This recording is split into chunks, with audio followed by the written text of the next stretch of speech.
Perfecto. Pues yo doy aquí esto. Muy bien. A ver. Disculpe un momentico, yo miro aquí si esto está activado. Sin problema. Perfecto. Muy bien. Ahí me confirman que están viendo la pantalla. Aún, todavía no. Estamos viendo a usted. No están viendo la pantalla. Yo sé que en medio del ejercicio que hemos venido haciendo, muchos se han logrado conectar en la primera clase, otros no lo han logrado. Simplemente voy a ir muy rápido a ver que esto me está aquí. Ah, ya, aquí se pone acá esto. Listo. Bueno, em, habíamos hablado de las dimensiones del ser humano. Em, el tema es muy denso, el tema es muy profundo. Cada que nosotros hacemos una oración de inicio, no es solamente para que nos quede algo aquí guardado, sino especialmente para que nos quede guardado en el corazón, porque yo creo que quedó muy claro desde el primer momento que cada que nosotros hacemos un ejercicio intelectual con respecto a Dios, no solo se beneficia a nuestro intelecto, sino que sobre todo nuestra voluntad, porque conociendo a Dios tenemos el deseo de unirnos más a Él. Nada mejor para eso que pedir la ayuda, la asistencia y la compañía de Nuestra Señora en este camino de formación. Entonces vamos a encomendarnos a ella con una Ave María. En nombre del Padre, del Hijo, del Espíritu Santo. Amén. Vamos a pedir la protección, la luz del Espíritu Santo a través de Nuestra Señora, hija predilecta de Dios Padre, madre admirable de Dios Hijo y esposa fidelísima de Dios Espíritu Santo. Dios te salve María, llena eres de gracia, el Señor es contigo, bendita tú eres entre todas las mujeres y bendito es el fruto de tu vientre Jesús. Santa María, Madre de Dios, ruega por nosotros los pecadores, ahora y en la hora de nuestra muerte. Amén. Sagrado Corazón de Jesús, en vos confío. Nuestra Señora del Perpetuo Socorro, ruega por nosotros. Me están diciendo aquí que no se escucha o sí se escucha. Está escuchando, ¿cierto? Sí. Sí, Sí, sí hermano, se sí se escucha, escucha. perfecto. Curioso, escribieron en el chat que no estaba escuchando. Bueno, Sagrado Corazón de Jesús, en vos confío. Eh, María, trono de la sabiduría, ruega por nosotros. En nombre del Padre, del Hijo y del Espíritu Santo. Amén.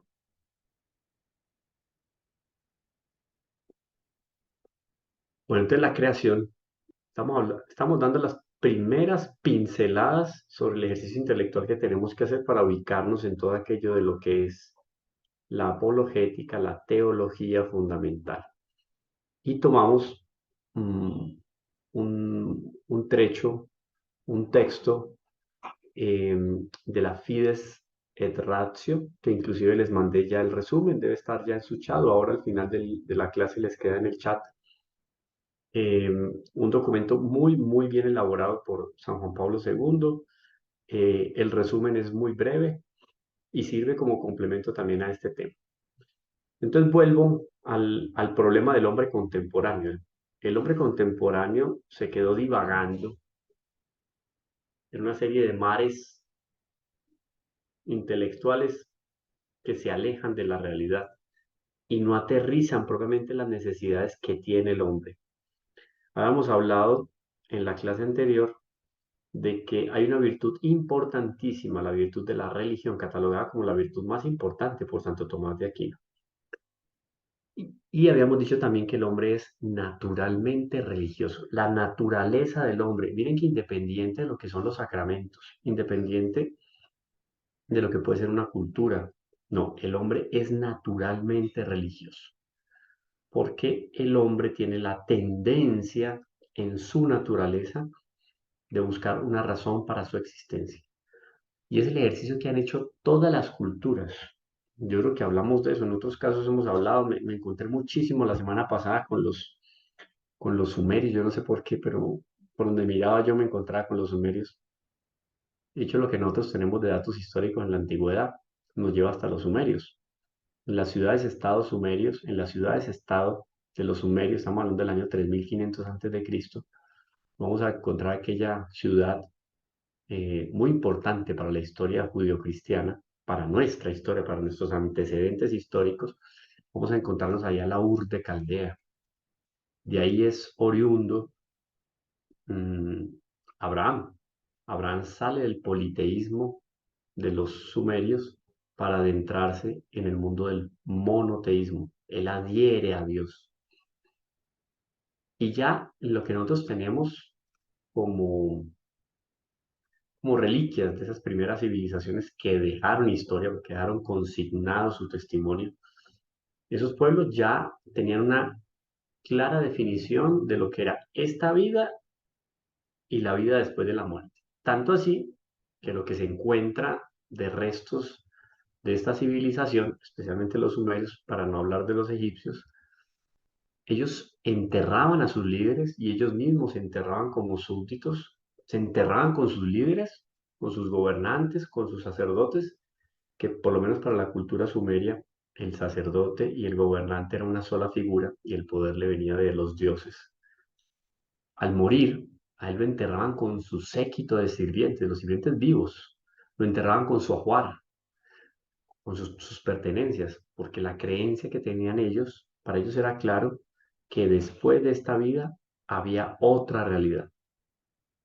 Clarísimo, después de la muerte no se acaban las cosas. Ya ellos tenían eso claro, porque es inherente para el ser humano, con esa virtud de la religión, saber que existe algo más allá de lo material. Entonces, el hombre normalmente se vino preocupando por eso, de dónde vengo, dónde estoy, para dónde voy, pensar en esa dimensión teleológica, o sea, lo que significa o lo que se escatológica, tiene que ver con lo último que nos va a suceder. ¿Qué pasa allá en ese momento de la muerte y qué pasa después de la muerte? La muerte es una puerta, es un trampolín para qué tipo de realidad. El hombre se preocupó por esas cosas y son cosas, o es la cosa, o es el asunto más interesante y más importante. Llega la muerte y ¿qué pasa conmigo? Todo esto se va a acabar. Pues, ¿qué sentido tiene la vida si esto se acaba con la muerte? El hombre tenía su pensamiento direccionado en ese sentido, pero en el mundo moderno y posmoderno que estamos viviendo podemos catalogarlo todavía como la posmodernidad. La modernidad comienza con la invención de la imprenta, con el descubrimiento de América, ahí comienza la modernidad. Dentro de la modernidad viene la revolución industrial. Y después de la revolución industrial, ya en el siglo XX, hablamos nosotros de posmodernidad.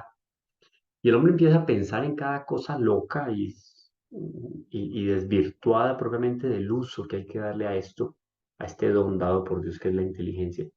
Que el hombre empezó a utilizar, lo decía aquí, miren la diapositiva, la antropología, la lógica, las ciencias naturales, la historia, el lenguaje, todo tuvo ciertos avances significativos. Hoy en día nosotros hablamos, se reduce el hablar de avance o de ciencia a la tecnología digital. Ahí se quedó, a la tecnología automovilística. Entonces, el mundo se está modernizando porque hay carros eh, que pueden alcanzar una mayor velocidad, que tienen este o aquel combustible que ya no es combustible fósil, sino otro tipo de combustible, solar, eléctrico, lo que sea, porque el computador es más rápido.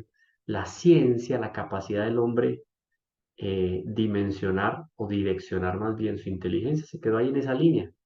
Entonces juzgamos que lo que hoy en día existe y no lo explica esa ciencia contemporánea, pues no tiene sentido.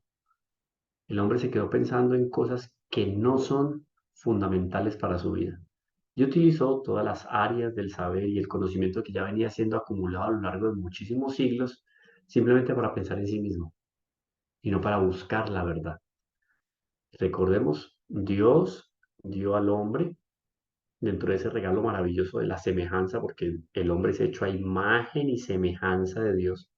Y en cuanto a imagen y semejanza de Dios, el hombre tiene la posibilidad de reconocer a su creador. Es el único, junto con el ángel, los únicos dos seres creados que son capaces de reconocer a su creador, porque la inteligencia se lo permite. La inteligencia, iluminada por la gracia, fortalece la voluntad y se direcciona hacia Dios. Pero entonces el hombre empezó a desvirtuarse. Por eso decíamos entonces que el hombre parece haber olvidado que está también llamado a orientarse a una verdad que lo trasciende. ¿Trasciende qué? Los sentidos. Trasciende lo que vemos, lo que pensamos, lo que sentimos. El amor se puede manifestar con un regalo, con una palabra bonita, pero el amor en cuanto a realidad propiamente no podemos pesarlo en un laboratorio, no podemos medirlo. No tiene ancho, largo y alto. Y si el amor es auténtico, el amor no se marchita con el tiempo. Entonces, miren, ni el espacio ni el tiempo propiamente afecta al amor. Entonces, es interesante saber que el hombre desvirtuó la potencia o las potencias que tiene su naturaleza para encontrarse con Dios. Se le olvidó trascender, o sea, ir más allá. Al hombre se le olvidó. Y nos encontramos con estos textos de la Fides et Ratio. Solo leo la primera, porque ya la habíamos comentado en la clase anterior. La filosofía moderna, entonces, dejando de orientar su investigación sobre el ser, eso que les digo, de dónde vengo. Miren, por ejemplo, aquí llegó un cucarroncito. Qué pintoresco, ¿no? Cucarrón, por ejemplo, como otros animales, después lo vamos a ver cuando hablemos de la evolución. No sé si lo están viendo. Ay, se me cayó aquí. Estos vienen siempre en la noche aquí como a visitarlo a uno, a saludarlo, yo no sé. Ay, mire que para protegerse, cierra las paticas, cierra las alas. Si alcanzan a verlo ahí. Él se blindó todo, miren el pedacito ahí, ¿sí? El pedacito de alita. Cuando hablemos de la evolución, vamos a hablar de lo maravilloso que es todo esto en el mundo creado y cómo nos dirige solamente a Dios. Es que no hay posibilidad de que esto haya sido fruto del azar. No tiene sentido. Bueno, entonces la filosofía moderna, dejando de orientar su investigación sobre el ser, de dónde vengo, quién soy, para dónde voy, ha concentrado la propia búsqueda sobre el conocimiento humano. Nos quedamos ahí. Yo les daba el ejemplo de que me señalan el sol y el sol es maravilloso, me da energía, ilumina y yo me quedo mirando el dedo. No trasciendo. Entonces el hombre se frenó propiamente en el progreso y en el conocimiento de las cosas porque se cerró en su egoísmo. Entonces, miren aquí qué interesante. En lugar, voy a poner a volar el carroncito. En lugar de apoyarse sobre la capacidad que tiene el hombre para conocer la verdad, ha referido destacar sus límites y condicionamientos. Se encerró el hombre, se encerró en sí mismo. Y San Juan Pablo II nos va a dar luces muy interesantes en ese texto. Aquí quedamos nosotros en nuestra clase anterior. Los que no la han visto en el chat, está ya el link de YouTube donde pueden ver la clase, tomar nota. Dice entonces en este mismo documento San Juan Pablo II, como les dije al final de la clase, les van a enviar por el chat. Dice él, recuperando el pensamiento de la filosofía griega, miren qué interesante, o sea, los griegos, viviendo antes de Cristo, se preocupaban por cosas más interesantes de lo que el hombre hoy en día, habiendo conocido ya la revelación, se preocupa. Repito, nos quedamos mirando el dedo y no colocamos los ojos en el sol. Recuperando el pensamiento de la filosofía griega a la cual parece referirse en este contexto, el autor afirma que precisamente razonando sobre la naturaleza se puede llegar hasta el creador. Porque vamos a leer aquí un texto del libro de la sabiduría, punto de referencia, parte de la vocación del pueblo griego, pueblo romano. La vocación del pueblo romano podemos destacarla en función de la jurisprudencia, del derecho, el desarrollo de la vocación del pueblo de Israel en la antigüedad, la teología, y el desarrollo de la vocación de un pueblo como el pueblo griego, las especulaciones intelectuales, el ejercicio intelectual. Para los egipcios, por ejemplo, el conocimiento de la naturaleza, etc. Entonces, en este libro de la sabiduría dice, de la grandeza, miren esto, facilísimo el ejercicio, es que no necesita ser bautizado, la naturaleza humana está eso grabado, de la grandeza y hermosura de las criaturas, se llega por analogía a contemplar a su autor. Yo ya puse a volar el cucarroncito, pero con el cucarroncito, con un ave, con un caballo lindísimo, eh, con una tortuga, con un paisaje, con el mismo sol, yo por analogía debo de ir al creador. Miren el ejercicio como es de sencillo. Y todo esto hace parte de los argumentos que fortalecen la fe. Argumentos en defensa de la fe y que fortalecen la fe. Por ejemplo, el león. Nuestro Señor es llamado en la Sagrada Escritura el león de Judá. Pues miren lo siguiente.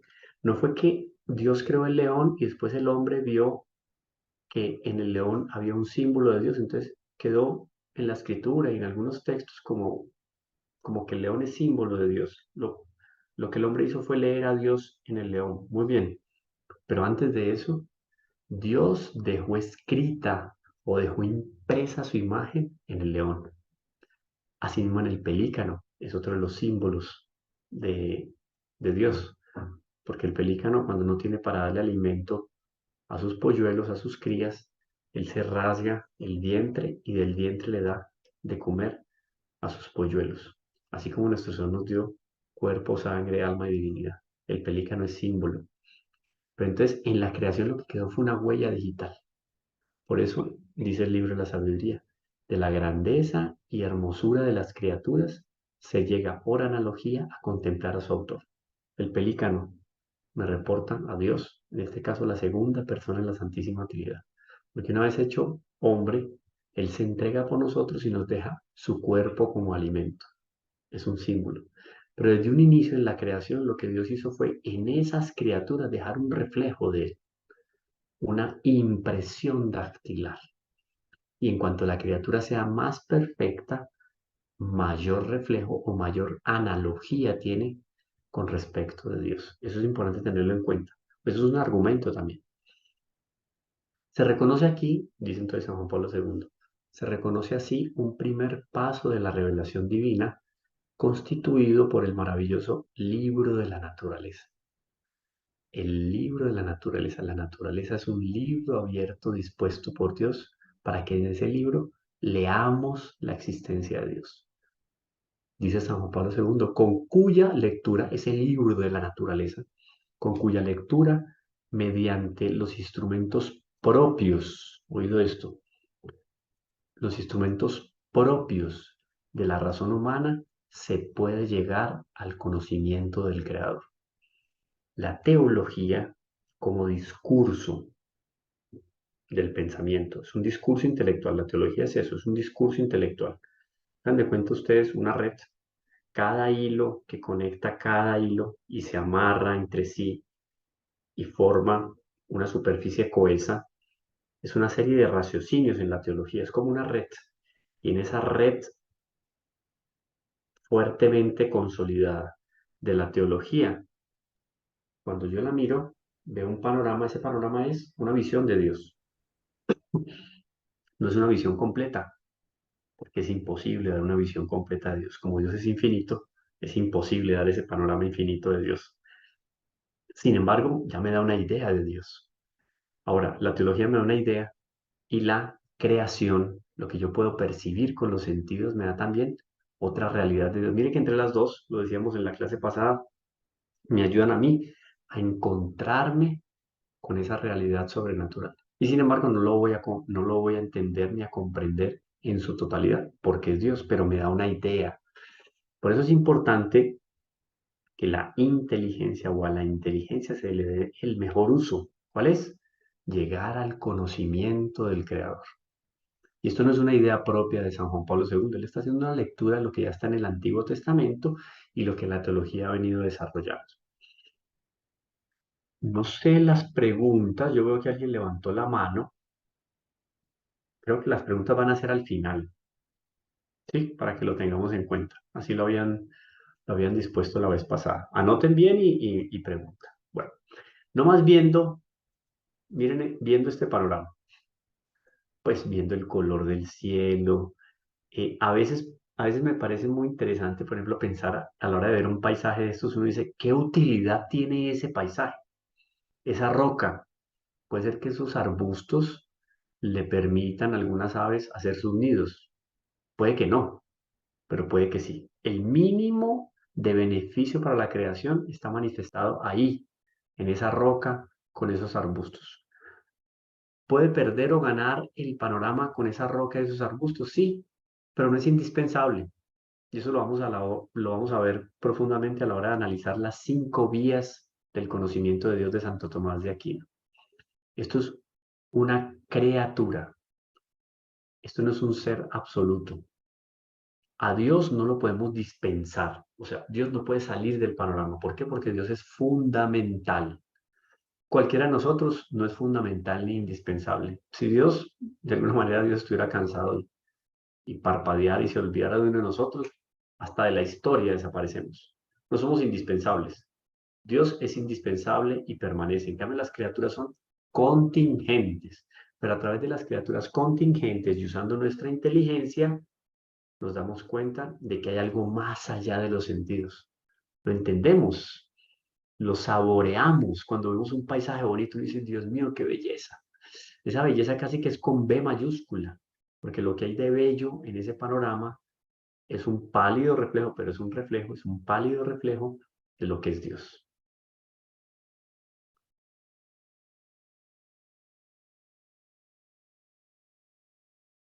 Dice entonces San Juan Pablo II, se reconoce así un primer paso de la revelación divina, constituido por el maravilloso libro de la naturaleza. Primer paso que hay que dar para reconocer a Dios como creador, fuente y sustentador de todas las cosas, es la admiración de la naturaleza. Oye, no es una consideración fría y racional, no es una admiración con respecto a la obra maravillosa que está delante de mis ojos o que puedo percibir con los sentidos. Dice él entonces, con cuya lectura mediante los instrumentos propios de la razón se puede llegar al conocimiento del Creador.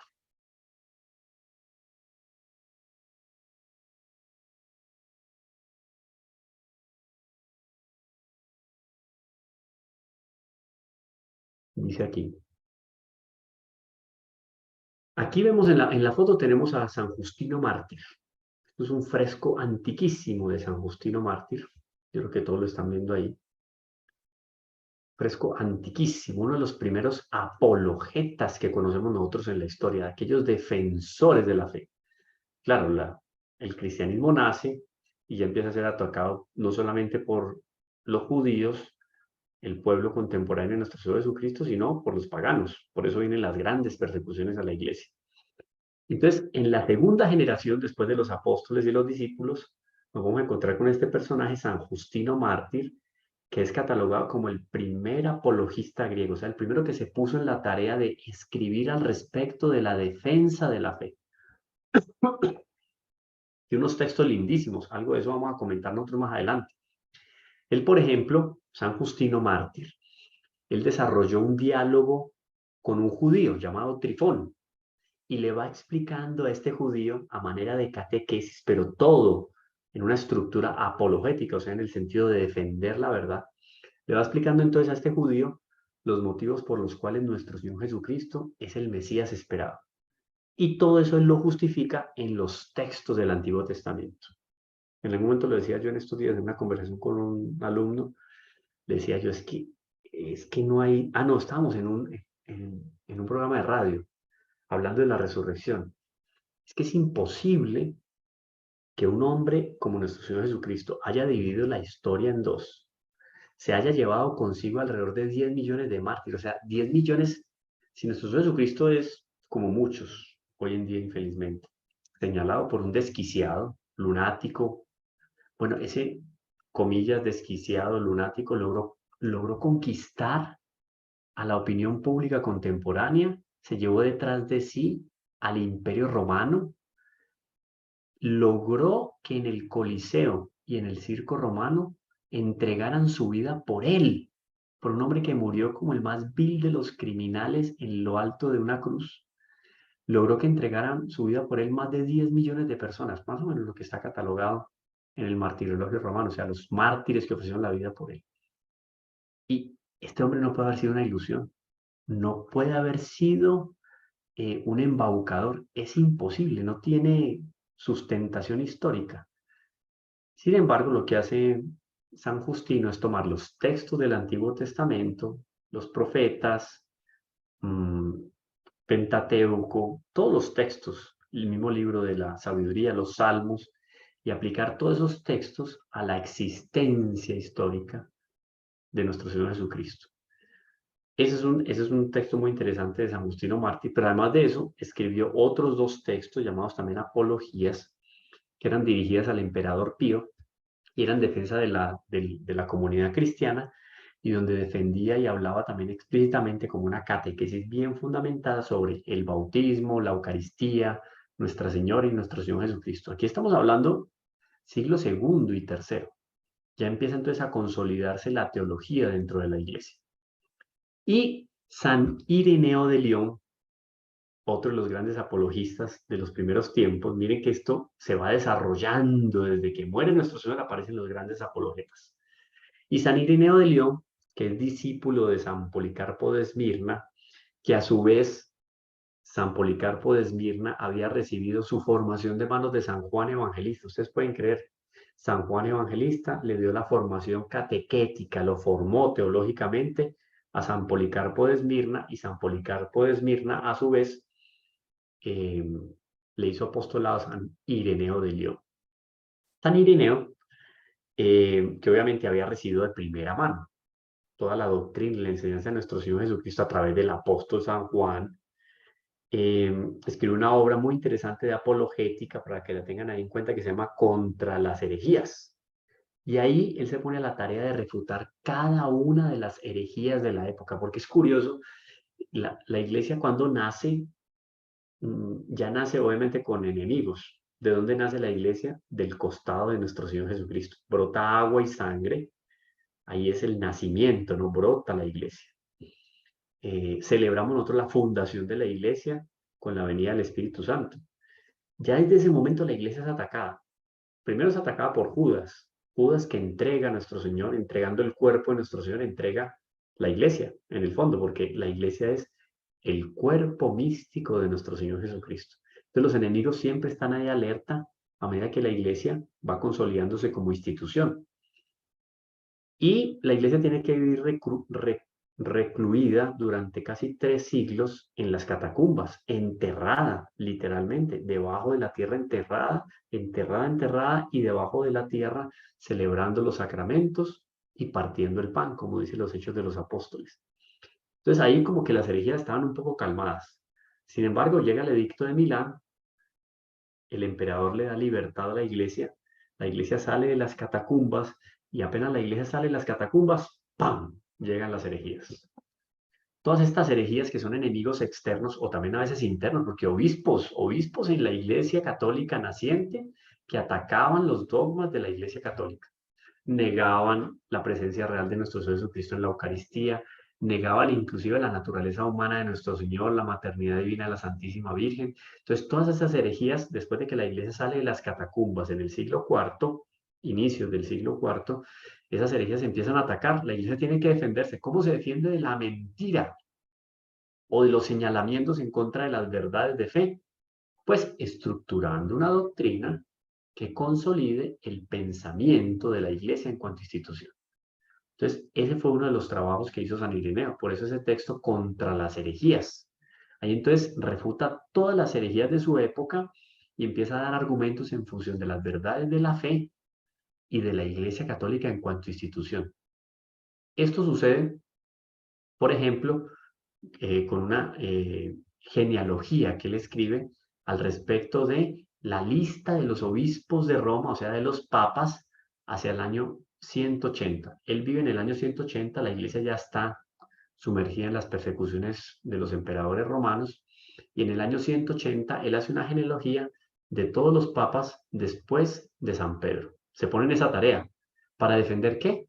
La continuidad o la sucesión apostólica, o sea, la sucesión de Pedro, aquel que es llamado por nuestro Señor como la cabeza de la iglesia, y tú eres Pedro, y sobre esta piedra edificaré mi iglesia.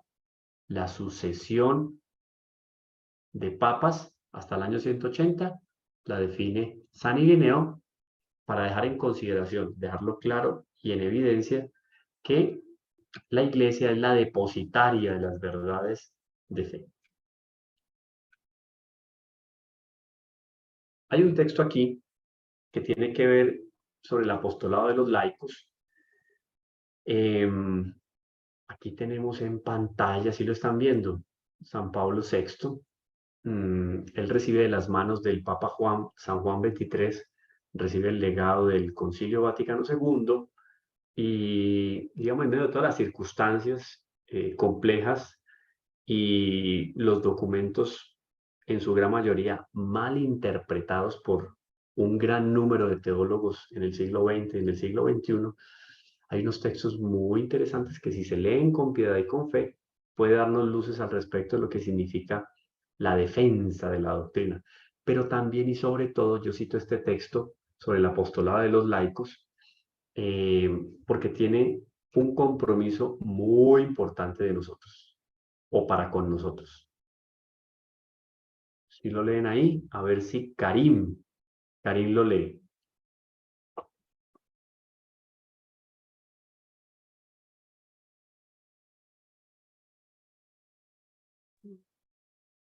Listo. Adelante. Buenas tardes. Hola, Karim. Un llamado al apostolado. Más como en nuestros tiempos surgen nuevos problemas y se multiplican los errores gravísimos que pretenden destruir desde sus cimientos todo el orden moral y la misma sociedad humana. Este Sagrado Concilio exhorta cordialísimamente a los laicos, a cada uno según las dotes de su ingenio y según su saber, a que suplan diligentemente su cometido, conforme a la mente de la Iglesia, aclarando los principios cristianos, defendiéndolos y aplicándolos convenientemente a los problemas actuales. Apostolicam Actuositatem San Pablo VI. Muy bien ese latín, Karim. Sí. Pero miren qué interesante. Este texto está escrito en la década de los años 60 por San Pablo VI. Podría ponerlo ese texto en la boca de San Ireneo de León o San Justino Mártir. Porque miren que de las mismas, en el fondo es una persecución, que podríamos decir, no, pero ya no es una persecución cruenta porque no hay derramamiento de sangre. Y claro que hay derramamiento de sangre.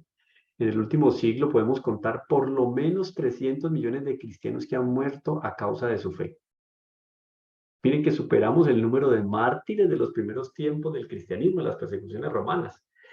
Y pongan cuidado a este texto que me parece importantísimo, porque primero es un compromiso para nosotros, pero también es una denuncia de lo que se está viviendo en el mundo contemporáneo para que no nos hagamos ilusión de lo que está sucediendo. Repito, voy a ir explicando. Mas como en nuestros tiempos surgen nuevos problemas y se multiplican, oído, se multiplican los errores gravísimos que pretenden destruir sus cimientos, todo, desde sus cimientos, todo el orden moral y la misma sociedad humana. Esto es muy interesante porque, primero, porque pone el dedo en la llaga del mundo contemporáneo. Olvídese que el problema del mundo contemporáneo no es la pobreza. Discúlpenme, y van a entender cuando termine mi argumento. El problema del mundo contemporáneo eh, no es ni siquiera el número de enfermedades que se multiplican por doquier. El problema del mundo contemporáneo no es la educación, que la educación no es democrática, que no le llega a todo el mundo, igualmente la tecnología, las comunicaciones. El problema del mundo contemporáneo es un problema moral, moral. El mismo problema que el hombre tenía cuando Dios se hace carne y habitó entre nosotros. El mismo problema que el hombre tenía cuando comenzaron las persecuciones por los romanos. ¿Por qué? Porque el cristianismo no comulgaba, no le hacía cortesía a todo lo que significaban los desequilibrios morales de los emperadores y de sus cortes. No. Crisis, siglo segundo, tercero, cuarto, viene el esplendor de la Edad Media, maravilloso, donde las naciones eran regidas por el Evangelio. Viene el ocaso de la Edad Media, y estalla la revolución protestante de manos de Martín Lutero, cura apóstata. En sus manos está entonces, ¿qué? El látigo de la inmoralidad que azota la sociedad. Y así vamos avanzando durante todas las épocas y el mundo hoy en día, década de los años 60, estamos hablando aquí de hace 80 años, hace 60 años, perdón, hace 60 años, este texto se mantiene actual. Se multiplican los errores gravísimos. Hoy en día que usted no puede señalar, no puede denunciar el error porque usted es perseguido por la justicia. ¡Wow! ¿Cómo así? O sea, ya no hay verdades, sino que hay opiniones. Todo es válido. Como bien lo proclamaban, o como mal lo proclamaban en la Revolución Sexual de 1968, la Revolución de la Sorbonne, prohibido prohibir. Se multiplican los errores gravísimos, oído, que pretenden, en el fondo, destruir de sus cimientos todo el orden moral y la misma sociedad humana. Este Sagrado Concilio, entonces, exhorta cordialísimamente a los laicos, oído, ustedes y yo, a cada uno según los dotes de su ingenio. Miren que es un llamado al estudio, a aplicarnos a conocer la historia de la Iglesia, a defender nuestra fe. Y según su saber, porque claro, no todo el mundo tiene las mismas capacidades, no todo el mundo tiene la misma oportunidad. Y según su saber, a que suplan diligentemente su cometido conforme a la mente de la Iglesia. Oído, aclarando los principios cristianos, defendiéndolos y aplicándolos convenientemente a los problemas actuales. Es un ejercicio que uno puede hacer permanentemente. Que miren que lo que estamos haciendo aquí es ejercitando la inteligencia en función de lo que la Iglesia, de cómo la Iglesia nos ilumina para encontrar a Dios. Yo lo encuentro en un grupo social. Yo a Dios lo puedo identificar en mi familia, pero puedo denunciar un error también en la sociedad o en mi familia. ¿A partir de qué? De esa consideración y de ese conocimiento que yo tengo de Dios. Entonces, importantísimo este texto. Y después nos vamos a encontrar con esto. Este es el documento, una declaración. Aquí tenemos a la Santísima Trinidad. Y nos vamos a encontrar con las vías de acceso al conocimiento de Dios. Vías de acceso al conocimiento de Dios. Dicen que todos los caminos conducen a Roma. Aquí son los 5 caminos que nos conducen al conocimiento de Dios. Y estas vías del conocimiento de Dios, explicadas por Santo Tomás de Aquino en la Edad Media, podemos decir que con San Agustín son los 2 hombres más inteligentes que ha dado la historia de la humanidad, nunca superados, obviamente con la excepción de la segunda persona de la Santísima Trinidad que asume la naturaleza humana. Pero estas vías de acceso al conocimiento de Dios son para que todo el mundo se encuentre con Dios, para que llegue al encuentro de Dios. Aquí no es cuestión ni siquiera, oído esto, no, las vías de acceso al conocimiento de Dios no son explicitadas, o sea, no fueron construidas por Santo Tomás de Aquino en función de la fe. Es un ejercicio intelectual. Aquí vamos a hacer un ejercicio intelectual. Por eso la apologética brilla de manera especial o se sustenta de manera especial en un ejercicio intelectual, para que estos elementos, estas herramientas o estos instrumentos les sirvan a aquellos que no conocen la Iglesia. Eso está muy relacionado con lo que la naturaleza humana reconoce de Dios en la creación. Es muy bonito porque Dios nos dejó estas vías para que todo el mundo pueda ir por ellas al conocimiento de Dios. Por eso es que una persona que nunca conoció la Iglesia, que no tuvo noción de la revelación, mucho menos de quién es nuestro Señor Jesucristo ni los sacramentos, a través de estas vías puede encontrar a Dios. O sea, Dios no lo dejó perdido.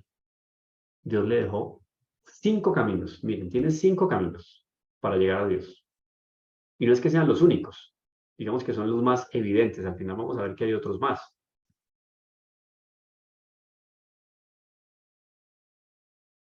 Dice entonces aquí, creado a imagen de Dios, llamado a conocer y a amar a Dios, el hombre que busca a Dios descubre ciertas vías para acceder al conocimiento de Dios. Entonces, estas 5 vías del conocimiento de Dios no son las únicas. Estas son las mejor estructuradas. No quiere decir que sean las únicas.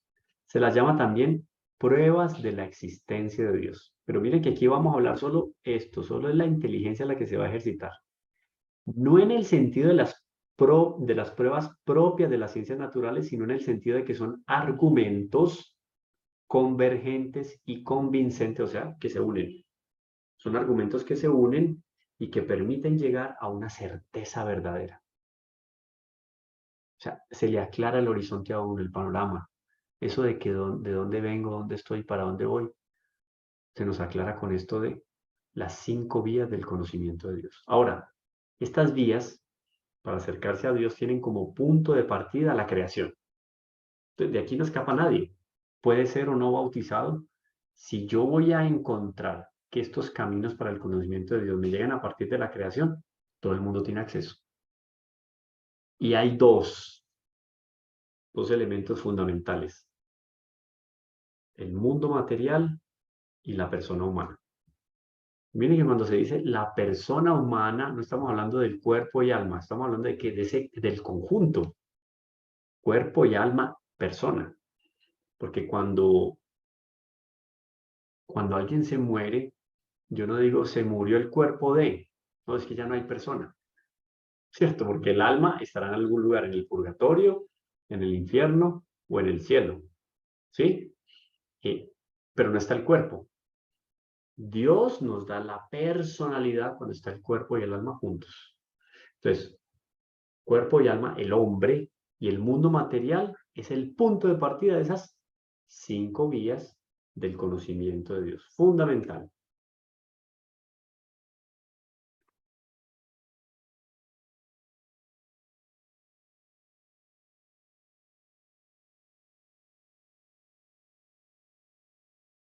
El mundo. Entonces son dos cosas: el mundo creado y el hombre. El mundo, a partir del movimiento y del devenir de todo lo que se va dando, el proceso.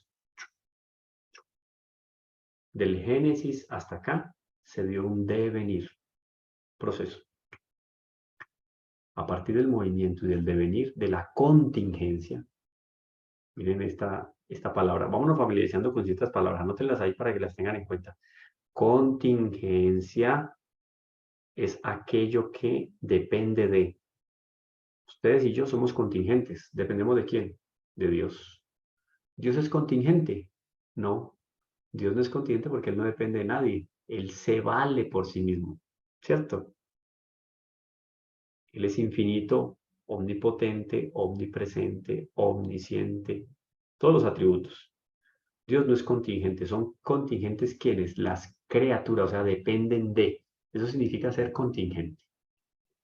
El orden y la belleza del mundo, a través de esos elementos se puede conocer a Dios como origen y fin del universo. Y más adelante nosotros, después de ver estas pruebas, vamos a encontrar que la ciencia contemporánea me confirma a mí, por infinidad de experimentos, que el mundo no es infinito y que el mundo tiene un creador. O sea que quien hoy en día niega que el mundo o el universo no es infinito, o sea, es finito, tuvo un inicio y va a tener un fin, porque la ciencia define eso.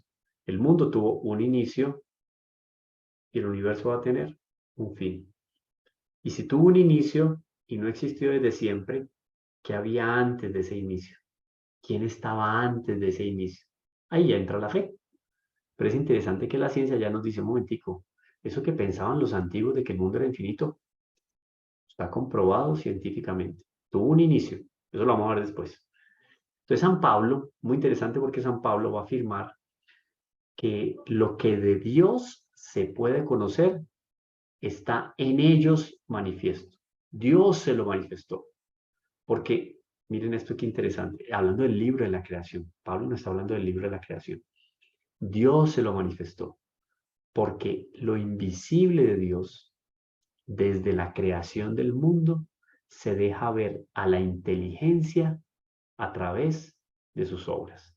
O sea que a través del mundo creado y del hombre, que dentro del mundo es la semejanza de Dios, que Dios dijo: voy a hacer al hombre imagen y semejanza. O sea, el mejor reflejo de Dios en la creación visible es ¿quién? el hombre. No es un árbol, no es una ballena, no es... Por eso la consideración de la dignidad humana. Yo no puedo igualar la dignidad del hombre a la dignidad de una vaca. Claro que no, porque ¿qué sentido tiene que yo a la criatura más excelsa de la creación visible, que es el hombre, lo ponga en la misma categoría de un animal irracional? No tiene sentido. Ahora, Dios se deja ver a la inteligencia a través de ¿qué? De todas las criaturas. Y en las criaturas que nosotros vamos a poder leer el poder eterno de Dios y la divinidad de Dios. Miren que eso se lo escribe él a los romanos. Repito el texto de Pablo. Miren, hagamos la lectura pausada. Estamos aquí de tiempo. Lo que de Dios se puede conocer está en ellos manifiesto. Él se está refiriendo a los paganos, ¿no? Porque es a los romanos, carta a los romanos. Dios se lo manifestó, dice Pablo, porque lo invisible de Dios, desde la creación del mundo, se deja ver a la inteligencia a través de sus obras, su poder eterno y su divinidad. Por eso el hecho de nosotros leer a Dios en la creación ya es un regalo de Dios, es una manera de encontrarlo, es una de esas vías del conocimiento de Dios. La naturaleza. La naturaleza no fue dada al hombre simplemente para que a partir de la naturaleza haga una casa, haga un puente, pueda comer. La naturaleza tiene un fin superior. El fin superior de la creación es ser un reflejo de Dios y permitirle al hombre leer la presencia de Dios aquí, en el mundo visible. Ahora bien, San Agustín nos va a decir en uno de sus sermones sobre el Salmo 38. Él va a decir, interroga a la belleza de la tierra, interroga a la belleza del mar. Mire cómo habla de las criaturas aquí, del mundo creado. Interroga la belleza de la tierra, interroga la belleza del mar, interroga la belleza del aire, que se dilata y se difunde. Interroga a la belleza del cielo, interroga a todas estas realidades, todas te responden. Ve, o sea, mira, nosotros somos bellas. Su belleza es su proclamación. Cuando el sol se deja admirar ese panorama que veamos ahorita, él dice, miren cómo soy de bello. Pero ¿por qué él quiere que nosotros admiremos su belleza? Aquí lo dice San Agustín. Estas bellezas sujetas a cambio, ¿quién las ha hecho? Sino la suma belleza. Una belleza que no es sujeta a cambio. Si el sol es bello, es porque lo que el sol tiene de bello viene de la belleza suprema con B mayúscula que es Dios. Si el mar, hasta inclusive en medio de una tempestad, yo me acuerdo estando estudiando en Brasil, nos damos algunas escapadas a Río de Janeiro y en la bahía de Guanabara, no en la playa propiamente, sino antes de donde inicia la playa, que es muy larga, hay una gruta que es una piedra grandísima, gigantesca. A las espaldas uno ve el Pan de Azúcar y el Corcovado. Entonces aquí tiene uno el mar, Bahía de Guanabara a la izquierda, y había una gruta donde uno pasaba, se saltaba un murito así, bajaba unas rocas y se metía abajo y se quedaba mirando el mar. Y el mar entraba cada 5 o 6 olas, entraba y agitaba durísimo y le pegaba a las piedras. Entonces, venía con tal fuerza que después de no sé cuántos años había empezado a moler la piedra, obviamente la fuerza, pero uno veía la fuerza del mar, el reflejo del sol en el mar, el sonido del mar, y uno decía, qué curioso, el sonido no se repite, la forma del mar no se repite, el reflejo del sol en el mar no se repite, todas esas bellezas que el mar va teniendo a lo largo del tiempo no se repiten.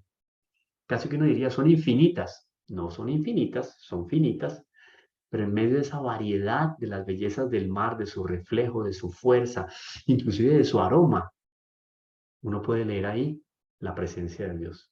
Y eso es con el sol, eso es con el águila, eso es con esto, todo lo que está en la creación y es bello, participa de la belleza de Dios. Entonces, esto es un primer punto para arrancar en función de las 5 vías del conocimiento de Dios.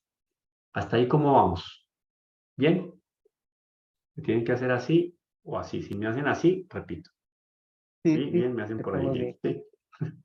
Bueno, perfecto. Esto es la introducción de la introducción.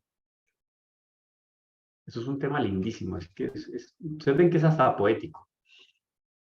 Y de aquí, miren con lo que nos encontramos acá. El hombre, por eso el esfuerzo infernal que hace el demonio para tratar de clavar una bandera de conquista en el mundo con lo horroroso y con lo desagradable. Hace poco les voy a mostrar fotografías después, de pronto ustedes lo han visto, un tipo que creo que vive en Brasil inclusive. Es un tipo que no solamente se llenó de tatuajes, sino que se deformó la nariz, se puso cachos inclusive, está todo rapado, es una cosa absolutamente horrorosa. Y eso es visto como una alternativa. O sea, como hoy en día no hay verdades, entonces la belleza ya no, la estética ya no es un principio para hacer las cosas, ya es una opción más. Entonces, este asunto de la belleza es castigada por el mundo contemporáneo a partir de un trabajo especial de las fuerzas del mal. Podríamos decir, el antiapostolado o la contraevangelización de lo horroroso y de lo feo. Miren lo que dice el texto. El hombre, con su apertura a la verdad y a la belleza, con su sentido del bien moral, todo esto está conectado, con su sentido del bien moral, con su libertad y la voz de su conciencia. Miren que hasta ahí no ha hablado nada de Biblia. No habló ni de Biblia, no habló de nuestro Señor Jesucristo, no habló de teología, es puro ejercicio intelectual. La apertura a la verdad. Acuérdense que es la verdad, ¿no? La verdad es la adecuación. Esa definición, escríbanla, es muy importante. ¿Qué es la verdad? La verdad es la adecuación de la inteligencia a la realidad. Eso es la verdad, la adecuación de la inteligencia a la realidad. Si yo digo que esto es un zapato, miren, ¿eso es verdad? Si yo digo que esto es un zapato, no, porque no es la adecuación de mi inteligencia a la realidad. La realidad es que esto es ¿qué? Unos lentes. Entonces, cuando ustedes van a una exposición de arte moderno y le muestran un cuadro, y yo vi ese video también, me pareció muy pintoresco, y ya se ha dado la noticia hace muchos años también, habían puesto a unos niños en un jardín infantil a jugar con pintura y lo que resultó sobre un lienzo del juego de los niños fueron y lo colgaron en una famosa sala de arte de Europa, y todo el mundo llegaba y decía, qué impresionante el autor. Miren eso, la profundidad. Esto es un hombre que fue impactado por el dolor. Él dejó plasmado el dolor en esa obra. Qué cosa tan... Y miren este azul aquí como sale y como se impone sobre el amarillo, porque es un símbolo de... Él quiso dejar plasmada ahí eh, la esperanza de su arte, una cosa así, y para hablar cada barbaridad. Cuando usted va a ver, eso primero no tiene ninguna armonía estética, y luego menos el autor quiso plasmar eso ahí porque eso fue un niño que lo hizo sin querer queriendo a partir de una pintura que prácticamente se le regó sobre un lienzo. Entonces no hay una verdad que se adecúa a la realidad. Ahí no hay propiamente arte porque no hay armonía, ¿no? Eh, ahí no hay pulcrum, que es el esplendor de la belleza. Pero si nosotros vamos a estos elementos primero, la apertura a la verdad, la inteligencia se abre a la verdad, se abre a la belleza, porque así como el mundo nos habla de lo horroroso muchas veces, también nos habla de la belleza. Y el bien moral nos permite, por ejemplo, el sentido del bien moral nos permite a nosotros leer la bondad en las personas. Y la voz de la conciencia me permite a mí reconocer a Dios también en los diferentes contextos. Y todo esto me prepara para aspirar al infinito. Porque cuando yo tengo esa apertura a la verdad, activada, por decirlo así, y a la belleza, yo estoy dispuesto a conocer la verdad y a contemplar la belleza, yo tengo una disposición para encontrarme con Dios. Porque cuando yo hablo de verdad, de belleza y de bondad en su máximo exponente, que es Dios, estoy dispuesto para encontrarme con Dios. Por lo tanto, a mí la naturaleza y el mundo creado, cuando yo sé leer lo bueno, lo bello y lo verdadero en la naturaleza. ¿Qué hace? Me abre los ojos para una realidad superior y trascendente que es Dios. Ahora bien, en todo esto se perciben los signos de su alma espiritual.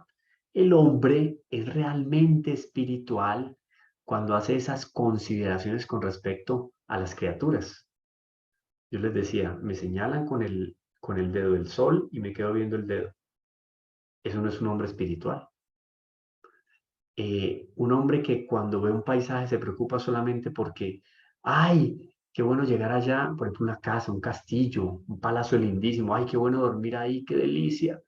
Se queda solamente en el aspecto más superficial, secundario, y no en lo fundamental, que son las formas, los colores, cómo eso refleja ese blanco, refleja la pureza, ese dorado, refleja la nobleza de los ideales, el rojo, la pasión y la entrega, el amor, la lucha, la incondicionalidad. Si una persona no hace esa serie de reflexiones sobre la creación, es una persona que tiene su espiritualidad poco desarrollada. La naturaleza me inspira a mí a desarrollar la espiritualidad, porque cuando admiro la naturaleza y lo creado, estoy haciendo un ejercicio de Dios, estoy leyendo a Dios. Estoy en clases de inglés, nunca leo en inglés, nunca escucho música en inglés.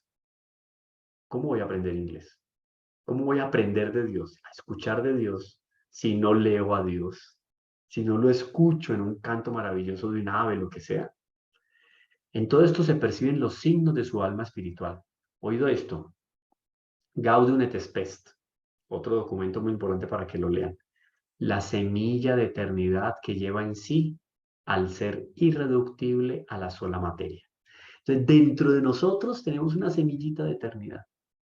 Hay que dejarla que florezca. Primero que eche raíces.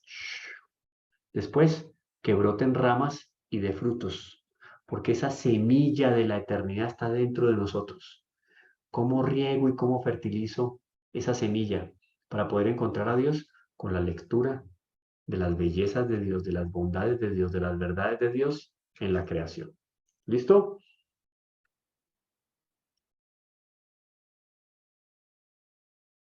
Y vamos con esto de Santo Tomás. ¿Cómo estamos de tiempo? Ya unos minutitos todavía. Vuela el tiempo. El mundo y el hombre atestiguan que no tienen en ellos mismos ni su primer principio ni su fin último, sino que participan de aquel que es el ser en sí, sin origen y sin fin. O sea, las criaturas que son contingentes, todo lo que percibimos con nuestros sentidos, que fue creado, no es ni el principio ni el fin, no, es fruto de alguien que no tiene principio y no tiene fin. Pero como el hombre contemporáneo es materialista, se quedó en las criaturas y no trascendió a Dios. Entonces lo importante es, cuando yo me encuentro con las criaturas, a través de las criaturas yo voy a Dios, leo a Dios en las criaturas. Va a decir Santo Tomás de Aquino, en la Suma Teológica, prima, quaestio secunda, dice, así, por estas diversas vías, el hombre puede acceder al conocimiento de la existencia de una realidad que es la causa primera y el fin último de todo, y que todos llaman Dios. La manera del hombre encontrarse con Dios es una vez conoce, oído, miren cómo la ciencia le da a uno los primeros pasitos para encontrarse con Dios. Cuando el hombre conoce, usando la inteligencia, las criaturas, busca la razón de las cosas, el movimiento, analiza que son entonces 4 las fuerzas que mueven todo lo existente.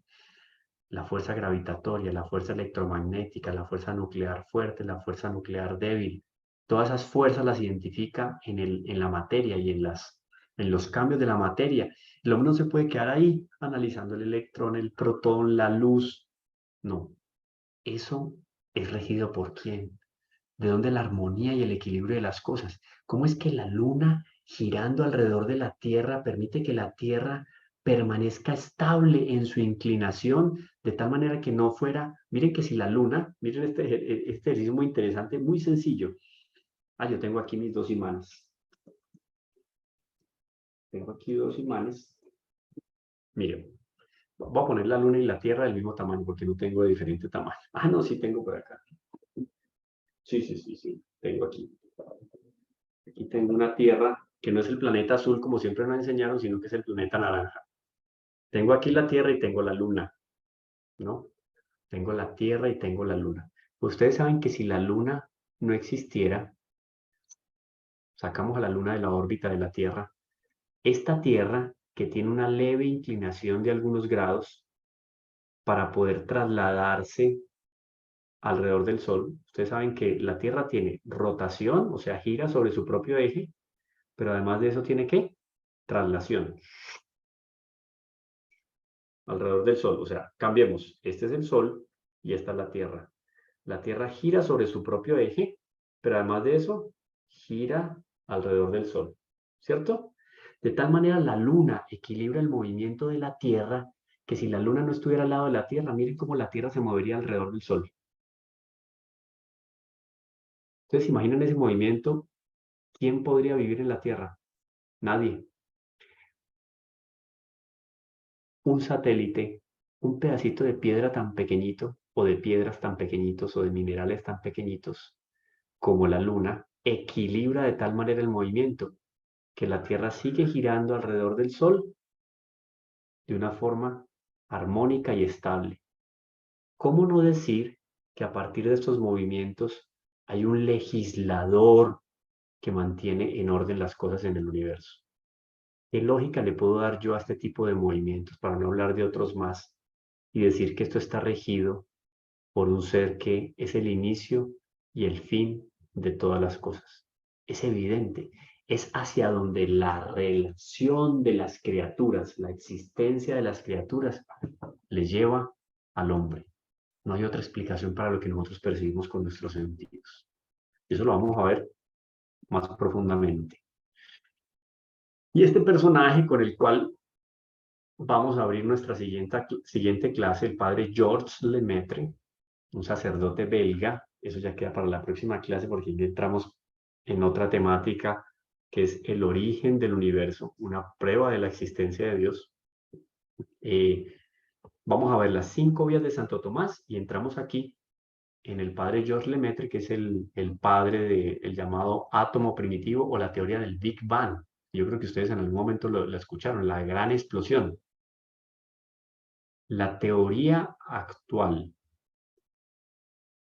a través de la cual los científicos, en su gran mayoría, si no todos, acreditan que se puede explicar la existencia del universo es la teoría del Big Bang, formulada en la década de los años 20 por este sacerdote, Georges Lemaitre, que inclusive fue capaz de calcularle la edad al universo. Así de sencillo, 14.750.000 millones de años. Muy interesante. Bueno, pero eso entra para nuestra segunda clase. Ya, tercera clase. Estamos ya en el tiempo de preguntas. Si hay preguntas, ¿quién está moderando? El hermano.